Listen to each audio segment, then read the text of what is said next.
Just before President Trump concluded his first 100 days in office, we visited Stephen K. Bannon.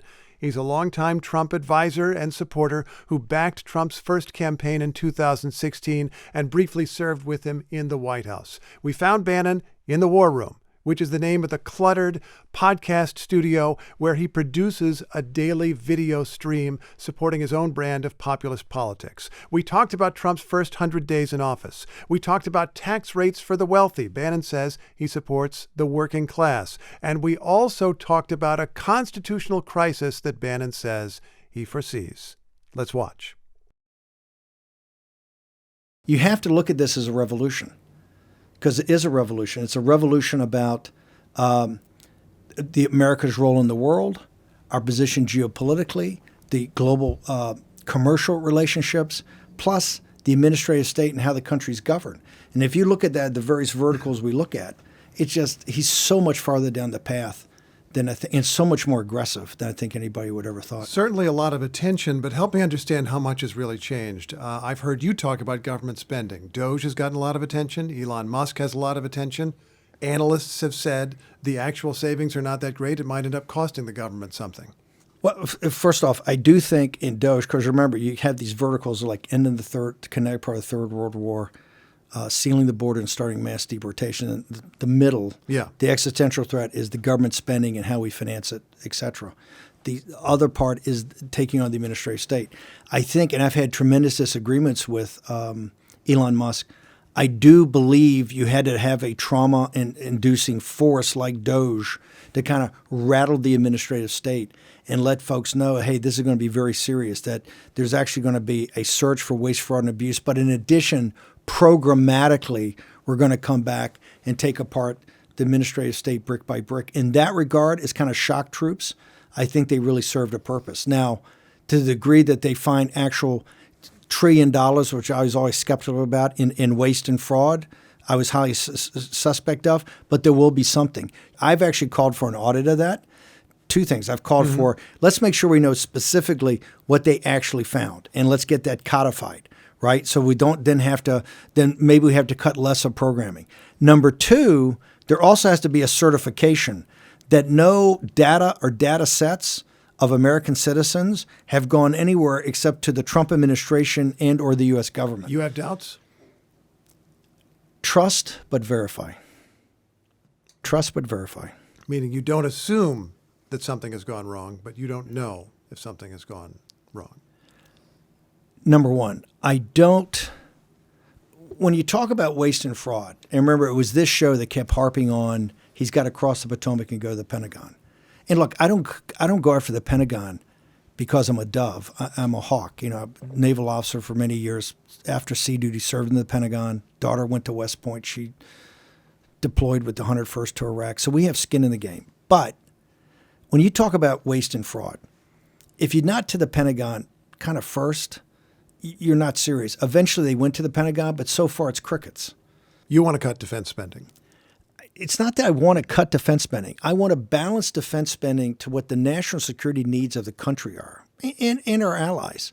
But I think President Trump's laid out, first off, the model we have is not sustainable. The model is essentially the global capital markets are a casino.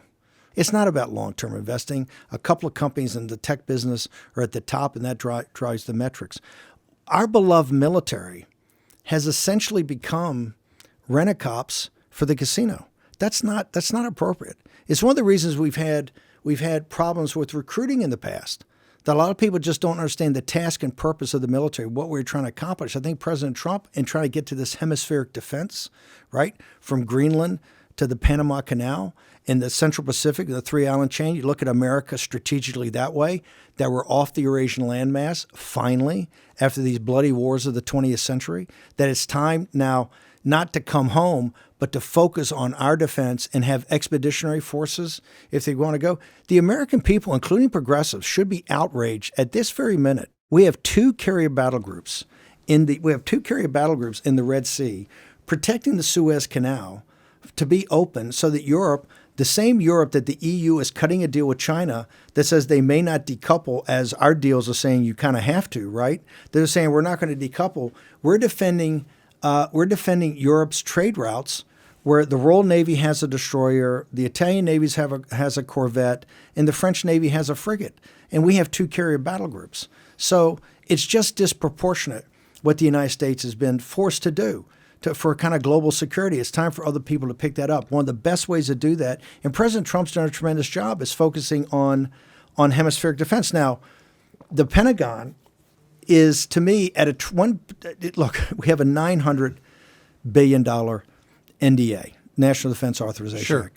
In the reconciliation, they're talking about $150 billion of new stuff, new weapon systems.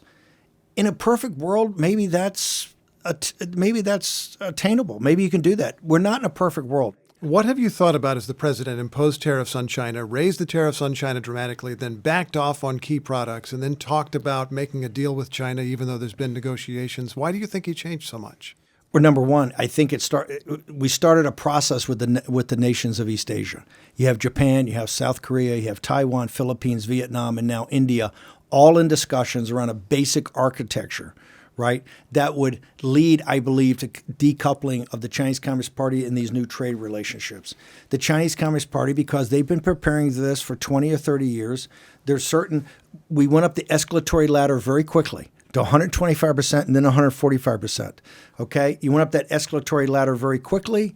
I think the nations, particularly East Asia, which are me central in getting this done, have come now our side. They kind of stacked up for Besson to get these deals done, or at least to get the architecture of it done, not the actual finished deals, but the terms we have agreed. no deals yet that we know Well, of. but you do have, I think this week, they're talking about maybe 2 or 3 memorandums of understanding on the architecture of it. And then, of course, you'll work for a while to work out the complexity of the small print here. But President Trump went in full force. He's got his own negotiating style. I think he's been quite smart about how to do this, and he's obviously wants to make sure that the store shelves are not totally empty. I mean, as of yesterday, we have a full embargo on Chinese goods. Except for consumer electronics, iPhones, anything that we consider truly valuable. Some of that's starting to come through as we alleviate somewhat. Does he look weak by changing all the time?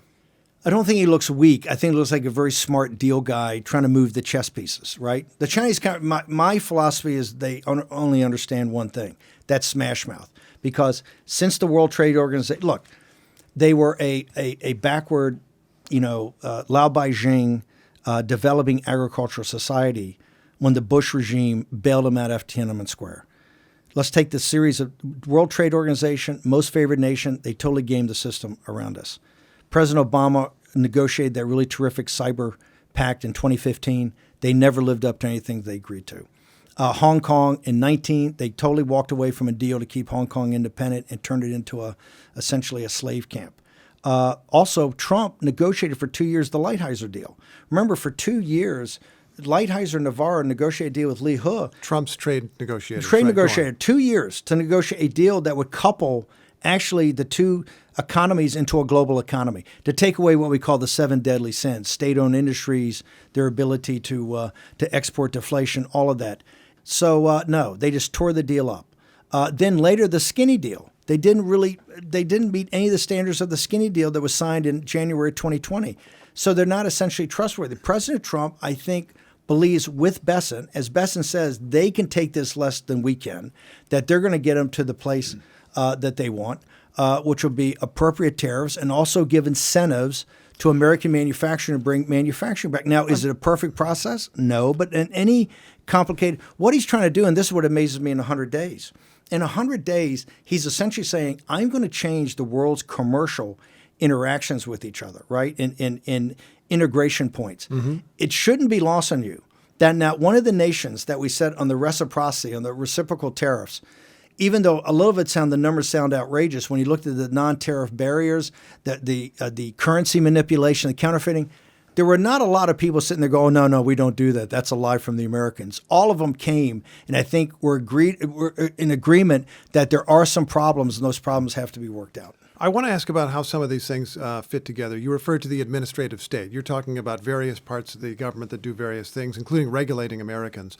But some of the agencies that have been targeted do things in the world that relate to the competition with China. I was in Beijing recently.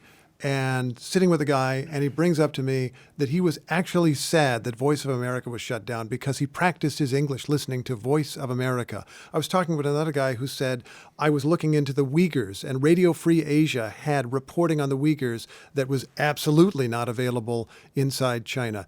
If you're concerned about China, was some of this an own goal for the United States? No, I don't think so, and here's why. And I'm glad you brought up the Mandarin language and the Chinese. That was replete with Chinese agents and had to be broomed anyway. And I think you're going to see a major investigation into Voice of America, the Mandarin language thing. They're the ones that cut Miles Guo off first time ever in a live interview in April of 2017. He's giving an interview where he's talking about the financial corruption. This is a dissident, a Chinese dissident. A Chinese dissident, a billionaire. But he's giving a live interview. I didn't even know him at the time. I just was following his YouTube videos because they were so kind of outrageous what he was saying about the Chinese leadership. He was giving a live interview on Mandarin language on Voice of America. And it was pulled. They actually came to my office in the White House and said, hey, just pulled some dissidents interview live. So the answer is to shut it all down? Well, I think what President Trump is going to do, and Kerry Lake and others, Brent Bozell, is take the whole thing down to its statutory deck plates and then rebuild it. It had become a totally politicized wing of really the progressive left, and it had to go. I mean, the criticisms it made of President Trump were outrageous, just outrageous. So it had to go. Going into this project, we were asking, how has the first 100 days changed the world? And I think you focused on the effort to put a new trade regime on the world. And geopolitically. Remember, Geopolitically, America coming... look, right now you have the post-war liberal rules-based order. It's made on a couple... And if you go around the Eurasian landmass, it is a replica of the Second World War. Okay, the 20th century are wars to control the Eurasian landmass, kind of Mackinder 101, right? The great heartland. And what you see in the post-war era is to have a containment policy from NATO and Western Europe to the Gulf Emirates and Israel to the South China Sea and the Straits of Taiwan up to Japan and Korea. Okay, those four kind of nodes. You have commercial relationships codified by trade deals. We have capital markets, some cultural interaction, but it's American security guarantee. It's one of the reasons we have a $1 trillion defense budget. It's one of the reasons we have 2 carrier battle groups in the Red Sea, keeping the Suez Canal open for the European elites. That has to stop. What we're saying, what President Trump, I think, is saying by this hemispheric defense is that from Greenland to the Panama Canal, we will take care of the Russian Navy. The Russian army is kind of NATO's problem, Europe's problem, and we're there to help. But you're not going to see a massive amount of resources. This is why I think a rapprochement with our ally in World War II, Russia, and the Russian people is so important. I think President Trump's working on that. You totally change not just geopolitics, you totally change, and you couple that with a Russian rapprochement that gets them out of the CCP's camp. You have a complete ability to cut the defense budget, I don't know, $300-400 billion. Wouldn't everybody want that? I think the president hasn't been clear about what he would want to replace the liberal international order, the rules-based international order, whatever you want to call it, or even if he does want to replace it. There is a camp that believes that he wants to transform geopolitics. There's a camp that believes that he just wants to spruce things up and make them work better. Do you feel you understand what is supposed to come after? What is supposed to come after? I think it's back to the Treaty of Westphalia. You have strong, independent nations, right, with the United States looking to itself first and its citizens first, with the understanding is if America's strong, healthy, and prosperous, the world can be at peace. And now you're seeing a shift, and that's why people are throwing their toys out of the pram, all the Atlanticists, right? And I don't want to say the Atlanticists are racist, but to me, and having been in the Pacific Fleet and spent so much time in Asia, coming to Washington, D.C., it actually stunned me how provincial this town is and how provincial D.C., New York, and Boston, that Acela corridor, is about just thinking about a small portion of Northwest Europe. Mm-hmm. It's like the entire world revolves around the United States and Northwest Europe. It's a massive, massive globe. And I think President Trump recognizes that. Is there a risk, though, to pulling down a system that did make the United States the dominant power of the world for 80 years and kept the United States the richest and most powerful country in the history of the world for 80 years? When you say that, let's talk about that. Is that true? It made the elites and oligarchs in the United States You're talking about who benefited. But the United States as a whole, the GDP is pretty big. But the GDP, what is GDP? It's just a set of numbers. How's it rolled down to working class? Working class and middle class people are in a worse shape they've ever been. You have 9 million people working two jobs right now. You have $1.7 trillion of college debt. We don't know how it's going to get paid off. There's $1.4 trillion of credit card debt, 10% that is defaulting all the time because people are trying to use that to make a living. The concentration of wealth, the top 19 families in the country just made $1 trillion here, I think, since the beginning of the year. The concentration of wealth for the people that ran the system, for people that ran the post-war liberal rules-based order and go to the Atlantic Council and hang out in Paris or go to the defense contractors thing in the arms merchants in Munich, it turned out great for them. But for the basic Americans on whose shoulder it rests, they got screwed, and they've been screwed. And now they're looking at a country that is flooded with illegal aliens at the lower level, and they got every visa program in the world to take every high-tech job they got. Any kid in this country under 35 years old is nothing more right now economically than a Russian serf. They're not going to own anything. We're trying to break up the apartheid state in Silicon Valley. And at the same time, trying to bring manufacturing jobs back to the United States. That's populism, and that's economic nationalism. So much to follow up on. You are favoring taxing the wealthy. Big. The president has recently signaled some openness to a slightly higher tax rate. I believe in at least one interview, he's also started to take that back and say, I have to make sure I don't pay a political price. Which means he's running again. The subtext, that was a win-win for me. Because when he said it, first off, they had given him the wrong information on Bush. Because Bush principally raised the taxes on the wealthy. Yeah. Right? This is a massive tax cut for the working class and middle class. It extends his original tax cuts, plus no tax on tips, no tax on overtime, no tax on Social Security. It has to be paid for. The thing I took from that interview, when he talks about, hey, I heard it's politically, it could hurt me, it could hurt on a re-election. Trump 2028, that's when his merch site lit up. Does it bother you that that's unconstitutional? That what's unconstitutional? Running for a third term. Steve, as I told you, I'm sure we're working on some things that are well inside the Constitution, and it'll be very. I think people will agree there'll be very smart work. Give me an example of one thing. I don't want to whet your appetite. Let's get through. Let's get through the 100 days. You've already whetted my appetite. Let's get through. No, because it's exploding liberals' heads, progressive heads. That Trump's going to be with them forever. We are. Listen. Well, I'm just interested in the Constitution. In 2015. Or 2014, when I came out and said, hey, we're going to throw all in for Trump, the odds were very long. He polled at 0. I've seen a lot longer odds than Trump 28. And at the appropriate time, after we get through his repositioning of America and the world and changing the post-war international rules-based order so that it focuses on American citizens in our country, then at that time, probably closer to the 26 midterms, I'll roll it out. We've opened so many parentheses. Let's close a couple of them. You talked about tax cuts and tax increases for the wealthy. Yes. And looking after the working class. The math can't class. work any other way. Why would an administration filled with billionaires from the top on down, and including the world's richest man, do anything for the working class? Really? Wouldn't they look after their own interests? I didn't say we're not going to have a little resistance to this. Look, President Trump's, our coalition, right, does have these billionaires that kind of came in, particularly after we won on November, but the coalition is expanding. African-American men, Hispanics. Right now we have the chance to increase this in the midterms. One way we do it is being straight with the American people.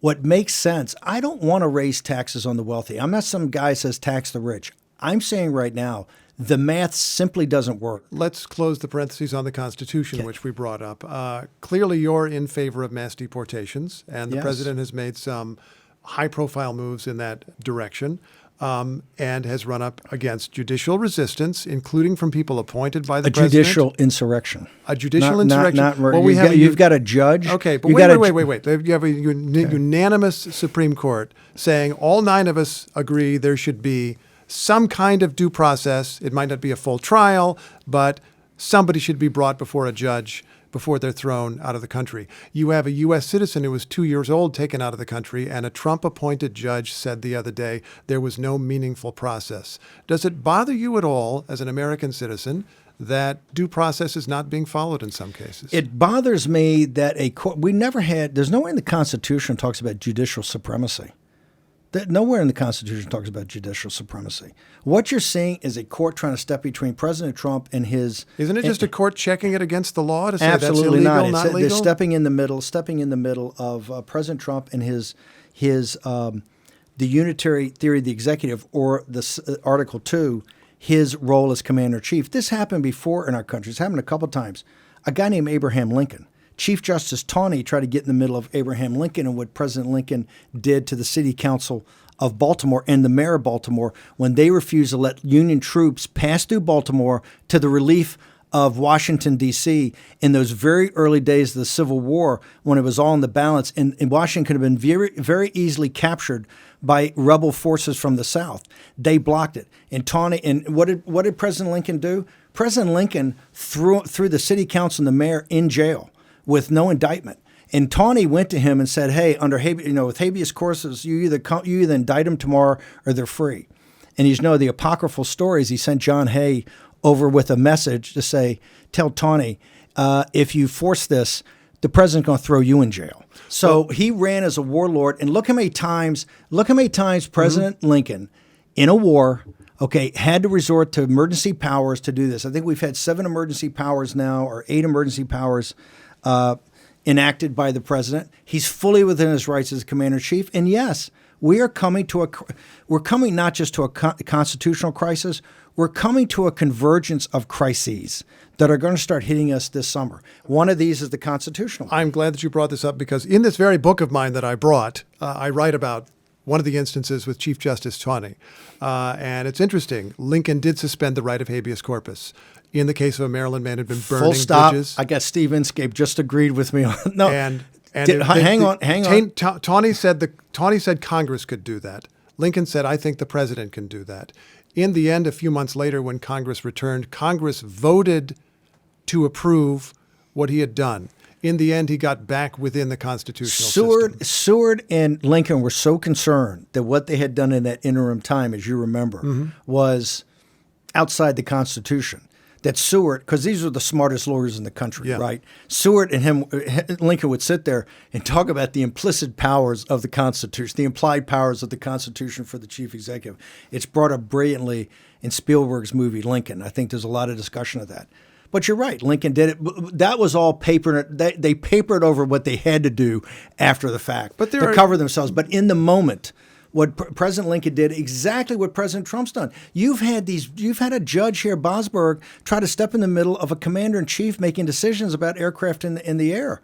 You can't have right now the hill that the Democrats are dying on is about a human trafficker, right? A human trafficker that is down in a prison, has been sent down to a prison. They're trying to say, every one of these criminal terrorists have due process, it's 200 years before they get out. It's not going to happen. It's just not going to happen. The American people back Trump on this, and they have to go, and they're going to go. And the argument against due process is just that it's inconvenient. It would take too much time for millions of people. It's not about the convenience thing is one, but it's just you don't need it. It's not necessary. It's time of war, and they're going to leave. We could raise questions about the Constitution. Now all you through do the agree with me now, given your knowledge of Taney and Lincoln. I agree with you that Lincoln took a disputed interpretation of the Constitution and then got right with it a few months later. Papered it over. He and Seward sat there forever, by the way, as you know, 2 smart guys, and figured out step by step how they had to do it. Well, let's talk about, we can talk about This is a great day for me. I've had Steve Inskeep agree with me on a historical. I'm sure we'd agree with lots of things if we had a long discussion. Let me ask about another thing, though, having to do with the Constitution and tariffs. This is another instance where the president says there's an emergency. I'm going to raise taxes. Tomorrow I'm going to lower taxes. The next tariffs. day, okay, if you want to call them tariffs, I'm going to raise them. I'm going to lower them. I'm going to raise them. Did you call them taxes? They are taxes paid by Americans, according to economists. In any event, whatever we call them, Americans seem to pay them when the imports are brought in. The president repeatedly raised and lowered. They didn't pay them, and we put the tariffs.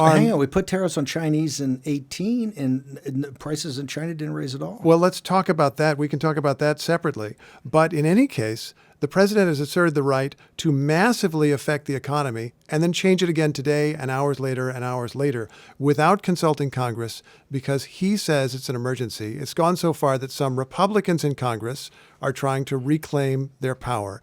Does it concern you at all that a president could claim the power to completely transform the economy all by himself, just on his say-so? Well, it's not just on his say-so. It is, he did execute emergency powers to do this, given the emergency that's there, both on fentanyl and on the national security. But the emergency is, he says there's an emergency. That's all there is. No, he gave backup document too on the fentanyl issue. And also, Canada? And the deficits alone, the trade deficit's $25 trillion, brother. That's not an emergency. You can't. The country can't. We have $37 trillion in debt, a $2 trillion, and this year's going to be $2.5 trillion. $2.5 trillion deficit's got to be financed every year. Added on that, we have a $25 trillion trade deficit, and that's not a bookkeeping thing that the Wall Street guys say. Mm-hmm. That's resources that went to us, to other countries, $18 trillion to China. Granting everything you say, would it be possible to work it through Congress, just to pass a bill, do the constitutional thing? He's called for emergency measures. If Congress had been doing its job on trade and tariffs over the last, let me just guess, I don't know, since they allowed China to come in as a World Trade Organization, they would have some backup from people who say, yeah, we should get Congress in here because they've done such a great job. What has Congress done?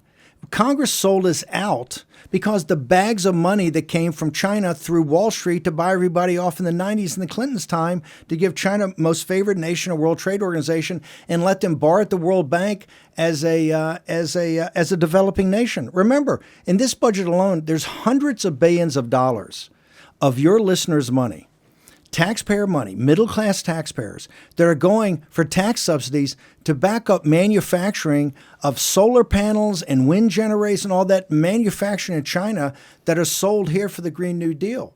The scams that we do to support China as a country, including, as I said, use our capital markets and our pension funds to finance their entire industry, but particularly their military and their military technology, is outrageous. So, no, since the House and Senate have rolled over to the globalists for 30 or 40 years, pardon me if I don't take their concerns when somebody steps up and says, hey, look, I'm going to put America and I'm going to put American citizens first. They have less than zero credibility. You're no more confident in this Republican Congress than in past ones? Good God, no. I mean, look at with Johnson as Speaker. No, the last one, we were very proud that we turfed out. This show as the leader in turfing out McCarthy. Why? Because the horrible debt deal he did with Biden. They gave him no cap on the debt ceiling and allowed him to spend as much money he did, which was like $6 trillion to the debt.